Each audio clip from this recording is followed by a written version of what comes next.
Okay. നമ്മൾ private ഡിഫൻസിന്റെ question ആണ് നോക്കിക്കൊണ്ടിരുന്നത്. അതിന്റെ കണ്ടിന്യൂഷൻ ആണ്. അപ്പൊ എന്താണ് പ്രൈവറ്റ് ഡിഫൻസ് എന്ന് അറിഞ്ഞാലല്ലേ ഇത് എന്തിനാണ് പ്രൈവറ്റ് ഡിഫൻസിന്റെ ഈ ഓപ്ഷൻസ് ഏതൊക്കെ വരും വരത്തില്ല എന്നറിയാൻ പറ്റുള്ളൂ. സോ പ്രൈവറ്റ് ഡിഫൻസ് എന്ന് പറഞ്ഞാൽ എന്താണ്? സാധാരണ ജനറൽ റൂളിൽ എന്താ പറയുന്നത്? Nothing is an offence done in exercise of right of private defence. അപ്പൊ പ്രൈവറ്റ് ഡിഫൻസ് അതിന്റെ മലയാള പദം കൂടെ പറഞ്ഞുതരാം. പ്രൈവറ്റ് ഡിഫൻസ് എന്ന് പറയുമ്പോഴത്തേക്കും പ്രതിരോധം, സ്വകാര്യ പ്രതിരോധം എന്നുള്ളതാണ് ഇവിടുത്തെ മലയാള പദം യൂസ് ചെയ്തിരിക്കുന്നത്. അപ്പൊ ഈ സ്വകാര്യ പ്രതിരോധത്തിന്റെ സെക്ഷൻ എന്തൊക്കെയാണ്? അപ്പൊ അതിനകത്ത് എന്നാലേ അതിൽ എന്തൊക്കെ വരും എന്തൊക്കെ വരത്തില്ല എന്നറിയാൻ പറ്റുള്ളൂ. സെക്ഷൻ നമ്മൾ ഇവിടെ 34ലാണ് BNSല് things done in right of private defence പറയുന്നത്. അതേപോലെ 96ലാണ് IPC 96ലാണ് things done in private defence IPCയിൽ പറയുന്നത്. എന്താണ് പ്രൈവറ്റ് ഡിഫൻസ് എന്ന് പറഞ്ഞാൽ? ഒരു ഷോർട്ടായിട്ട് പറയാവുന്നത്, പ്രൈവറ്റ് ഡിഫൻസ് എന്ന് നമ്മൾ ഉദ്ദേശിക്കുന്നത് only when there is reasonable apprehension of receiving injury. നമുക്ക് എവിടെയെങ്കിലും ഒരു ഇഞ്ചുറി, അതായത് അക്യൂസ്ഡ് അവരുടെ right of private defence exceed ചെയ്യുമ്പോൾ നമുക്ക് എത്രത്തോളം യൂസ് ചെയ്യാം അതനുസരിച്ചിട്ടാണ് നമ്മൾ പ്രൈവറ്റ് ഡിഫൻസ് യൂസ് ചെയ്യേണ്ടത്. സോ അവിടെ കോസ് ചെയ്യുന്ന ഇഞ്ചുറി കൂടുതലാവരും, നമ്മുടെ ഓപ്പോസിറ്റ് ആയിട്ടുള്ള വ്യക്തി യൂസ് ചെയ്യുന്ന ഫോഴ്സിന് ഈക്വൽ ആയിരിക്കണം നമ്മുടെ റൈറ്റ് ഓഫ് പ്രൈവറ്റ് ഡിഫൻസ്. അതിൽ കൂടിക്കഴിഞ്ഞാൽ നമ്മൾ ആ കൂടിയ ഓരോ പോർഷനും ലയബിളാവും. ക്ലിയർ ആയല്ലോ? റൈറ്റ് ഓഫ് പ്രൈവറ്റ് ഡിഫൻസിനെ നമുക്ക് രണ്ടായിട്ട് ഡിവൈഡ് ചെയ്യാം. അതാണ് സെക്ഷൻ 97 ഓഫ് IPC അല്ലെങ്കിൽ സെക്ഷൻ 36 ഓഫ് BNSലാണ് നമ്മൾ right of private defence of body and property എന്ന് രണ്ടായിട്ട് ഡിവൈഡ് ചെയ്തിട്ടുള്ളത്. ബോഡി ആണെങ്കിൽ എന്താണ്? അത് ക്ലോസ് 1ലാണ് പറയുന്നത്. Every person has a right subject to the restrictions contained in section 99. എന്താണ്?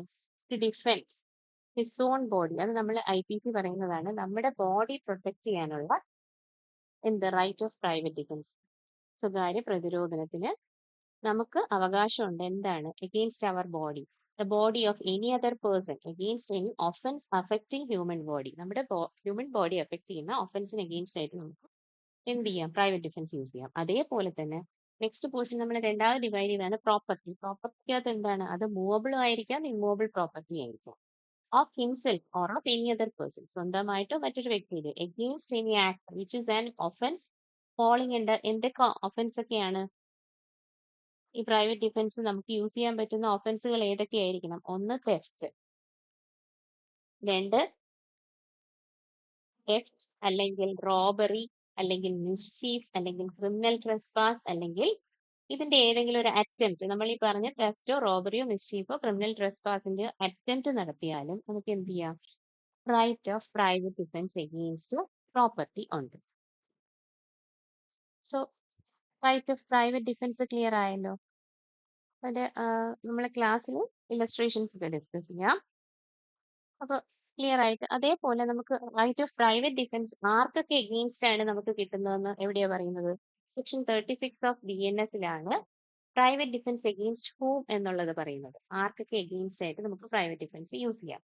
ഇപ്പൊ മൈനേഴ്സ് എഗെയിൻസ്റ്റ് ആയിട്ട് യൂസ് ചെയ്യാം, അതേപോലെ അൺസൗണ്ട് പേഴ്സൺസിന് എഗെയിൻസ്റ്റ് ആയിട്ട് യൂസ് ചെയ്യാം, ഇൻടോക്സിക്കേറ്റഡ് പേഴ്സൺസിന് എഗെയിൻസ്റ്റ് ആയിട്ട്, മിസ്കൺസെപ്ഷൻ ആയിട്ട് നമ്മൾ ഉപയോഗിക്കുന്നു. ദെൻ പേഴ്സൺസ് കോസിങ് ഹാം, നമ്മൾ ആരെങ്കിലും ഉപദ്രവിക്കാൻ വരുമ്പോൾ ആണല്ലോ നമ്മൾ പ്രതിരോധിക്കുന്നത്. സോ അതാണ് ഫസ്റ്റ്. പിന്നെ മൈനസ്, കൊച്ചുകുട്ടികൾക്ക് എഗെയിൻസ്റ്റ് ആയിട്ട്, കൊച്ചുകുട്ടികൾ ചെയ്താലും നമുക്ക് എന്ത് ചെയ്യാം? നമുക്ക് അത് അവർക്കെതിരെയും ആവശ്യത്തിൽ കൂടുതൽ ഫോഴ്സ് അവർ ഉപയോഗിച്ചു കഴിഞ്ഞാൽ we can use it. So അതേപോലെ തന്നെ നമ്മൾ നേരത്തെ പഠിച്ച അൺസൗണ്ട്നെസ് ഓഫ് മൈൻഡ്, അതേപോലെ ഇൻടോക്സിക്കേറ്റഡ് പേഴ്സൺ, ഇപ്പൊ ഡ്രഗ് ഒക്കെ യൂസ് ചെയ്ത് വരുന്ന വ്യക്തി. Then bye reason of any misconception on the part of that person, every person has same right of private defense against that which he would have if the act were that offense. അതിന്റെ illustrations നമുക്ക് ക്ലാസ്സിൽ discuss ചെയ്യാം. അപ്പൊ ആർക്കൊക്കെ against ആയിട്ട് നമുക്ക് private ഡിഫൻസിന് അവകാശമുണ്ട് എന്നുള്ളതാണ് 36 ഓഫ് BNSല് പറയുന്നത്. 98 ഓഫ് IPCയിലാണ് ആർക്കൊക്കെ എഗെയിൻസ്റ്റ് ആയിട്ട് എന്നുള്ളത് പറയുന്നത്. ഓക്കെ, അപ്പൊ ക്ലിയർ ആയല്ലോ? അതേപോലെ Private defense acts which there is no right of private defense. Section 99 of IPC-ലാണ് acts against which there is no right of private defense. അതായത് ഈ പബ്ലിക് സർവൻസിന് അഗെയിൻസ്റ്റ് ആയിട്ടൊക്കെ നമ്മൾ യൂസ് ചെയ്യരുത് പ്രൈവറ്റ് ഡിഫൻസ്. ഇനി അടുത്ത് അതേപോലെ ഇതിനകത്ത് വരുന്നതെന്ന് പറഞ്ഞാൽ when right of private defence of body extends to causing death, അങ്ങനെയൊക്കെയുള്ള കാര്യങ്ങൾ അതെല്ലാം നമുക്ക് ക്ലാസ്സിൽ. അപ്പോൾ ഇതിനകത്ത് ഏകദേശം എന്താണ് റൈറ്റ് ഓഫ് പ്രൈവറ്റ് ഡിഫൻസ് എന്നുള്ളത് ഇപ്പൊ പിടികിട്ടിയല്ലോ. ഇനി when no private defence available എവിടെയൊക്കെയാണ്? When there is no reasonable apprehension. നമുക്ക് പ്രൈവറ്റ് ഡിഫൻസ് അവൈലബിൾ അഗെയിൻസ്റ്റ് ആയിട്ടല്ലാത്തത് പബ്ലിക് സർവന്റ് അഗെയിൻസ്റ്റ് അല്ല ഉപയോഗിക്കാൻ പാടില്ല, പബ്ലിക് അതോറിറ്റിക്ക് അഗെയിൻസ്റ്റ് ഉപയോഗിക്കാൻ പാടില്ല. പിന്നെ അവിടെ റീസണബിൾ ആപ്രിഹെൻഷൻ ഒന്നുമില്ല, നമ്മളെതിരെ ഉപദ്രവിക്കും എന്നുള്ള സംഭവമൊന്നും ഇല്ലെങ്കിൽ പ്രൈവറ്റ് ഡിഫൻസ് യൂസ് ചെയ്യരുത്. അപ്പൊ നമുക്ക് എത്ര ഹാം വരുന്നോ അതനുസരിച്ച് വേണം പ്രൈവറ്റ് ഡിഫൻസ് യൂസ് ചെയ്യാൻ. Extent of right nor more than Ham inflicted. അതാണ് ഞാൻ ആദ്യമേ പറഞ്ഞത്, എത്ര നമ്മൾ ഉപദ്രവിക്കുന്നോ അതനുസരിച്ച് ഇത് യൂസ് ചെയ്യാൻ പാടുള്ളൂ.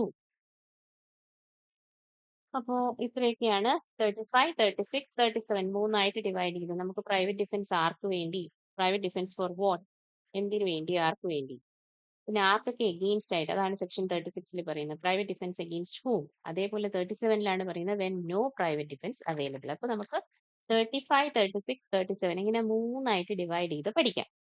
അതേപോലെ എന്താണ് പ്രൈവറ്റ് ഡിഫൻസ് എന്നുള്ളത് നമുക്കൊരു ജനറലായിട്ട് എവിടെയും പറഞ്ഞിട്ടില്ലെങ്കിലും നമ്മൾ ആ കേസ് ലോസ് വായിക്കുമ്പോൾ നമുക്ക് മനസ്സിലാവും. ജനറൽ റൂള് പറയുന്നതാണ് 34. ഇപ്പൊ പ്രൈവറ്റ് ഡിഫൻസ് ക്ലിയർ ആയല്ലോ. ക്വസ്റ്റ്യൻ നോക്കാം ഇനി. Which of the following is or are correct about private defence? Private defence is available with respect to harm to body only. ആണോ? അല്ല. ഞാൻ പറഞ്ഞു private defence against body and property ഉണ്ടെന്ന് നമ്മൾ പറഞ്ഞു. അപ്പോൾ ഹാം ടു ബോഡി ഓൺലി അത് correct അല്ല. അപ്പോൾ private defence is available with respect to harm to body and property. അപ്പൊ അത് കറക്റ്റ് ആയില്ലേ? ബോഡിക്ക് പ്രോപ്പർട്ടിക്ക് അഗെയിൻസ്റ്റ് ആയിട്ട് നമുക്ക് പ്രൈവറ്റ് ഡിഫൻസ് ഉണ്ട്. അതേപോലെ private defence is available only when there is no time to have recourse to protection of public authorities. നമുക്ക് public അതോറിറ്റീസിനെ അറിയിക്കാൻ പറ്റാത്തപ്പോഴാണ് നമ്മൾ സ്വന്തമായിട്ട് വടിയെടുക്കുന്നത്, അല്ലേ? അപ്പൊ അതാണ്, അതും കറക്റ്റ് ആണ്. അപ്പൊ ഇവിടെ ഓപ്ഷൻസ് വന്നിരിക്കുന്നത് 2ഉം 3ഉം കറക്റ്റ് ആണ്. അതേപോലെ private defence is available against persons of unsound mind. ഞാൻ ഇവിടെ പറഞ്ഞു അഗെയിൻസ്റ്റ് ഹൂം, ആർക്കൊക്കെ അഗെയിൻസ്റ്റ് ആയിട്ട് നമുക്ക് പ്രൈവറ്റ് ഡിഫൻസ് ഉപയോഗിക്കാം. അൺസൗണ്ട് മൈൻഡ് പേഴ്സൺസിന് അഗെയിൻസ്റ്റ് ആയിട്ട് ഉപയോഗിക്കുമല്ലോ. അപ്പൊ ഇവിടെ ഓപ്ഷൻസ് 3, 2 ആൻഡ് 4 എല്ലാം കറക്റ്റ് ആണല്ലോ. പിന്നെ മലയാളം നോക്കി. സ്വകാര്യ പ്രതിരോധത്തെ താഴെ പറയുന്നവയിൽ ഏതാണ്